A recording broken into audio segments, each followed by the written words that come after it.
Welcome to the School of the Lost Tribes. The symbolism of Egypt, worldliness, bondage, and spiritual whoredom. Introduction. In Scripture, Egypt represents more than just a nation. It symbolizes bondage, worldliness, and spiritual whoredom. Time and again, Israel was enslaved, deceived, or tempted by Egypt, making it a recurring metaphor for sin, rebellion, and dependence on foreign powers instead of Yahweh. For the scattered Israelites, Egypt serves as a warning. It represents the captivity of sin. When Israel strayed from Yahweh, they found themselves in bondage. It represents the temptations of the world, a system that offers comfort but ultimately enslaves.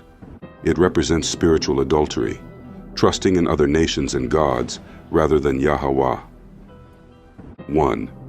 Egypt as a symbol of bondage. Revelation 11:8. Revelation 11:8. And their dead bodies shall lie in the street of the great city, which spiritually is called Sodom and Egypt, where also our Master was crucified.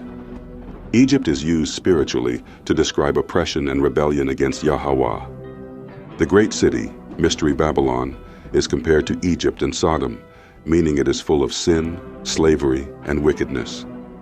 Just as Israel was physically enslaved in Egypt, many today are spiritually enslaved in a system of deception and sin.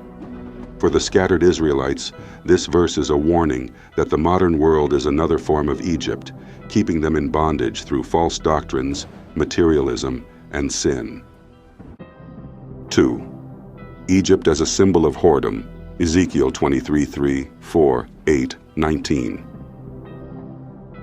Ezekiel 23:3, 4. And they committed whoredoms in Egypt. They committed whoredoms in their youth.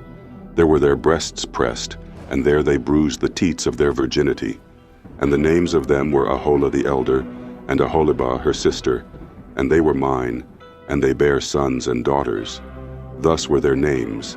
Samaria is Aholah, and Jerusalem Aholibah. Ezekiel 23:8. Neither left she her whoredoms brought from Egypt, for in her youth they lay with her, and they bruised the breasts of her virginity, and poured their whoredom upon her. Ezekiel 23:19. Yet she multiplied her whoredoms, in calling to remembrance the days of her youth, wherein she had played the harlot in the land of Egypt. Ezekiel compares Israel and Judah to two harlot sisters who committed spiritual whoredom with Egypt.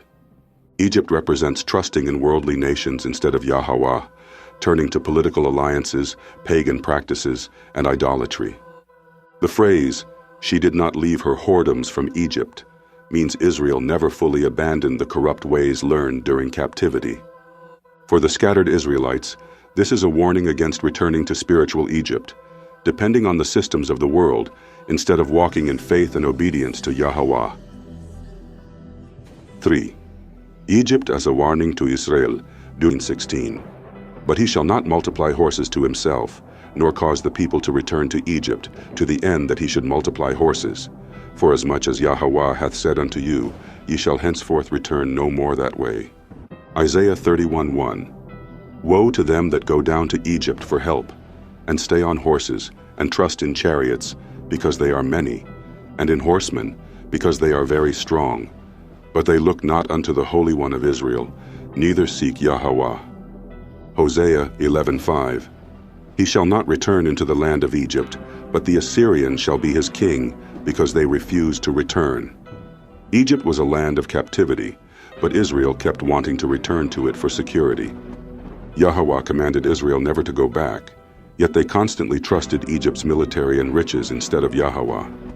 This reliance on Egypt was a rejection of Yahweh's power, leading to punishment. For the scattered Israelites, this means they must reject the system of Egypt today, the modern economic, religious, and political Babylon that keeps them in bondage.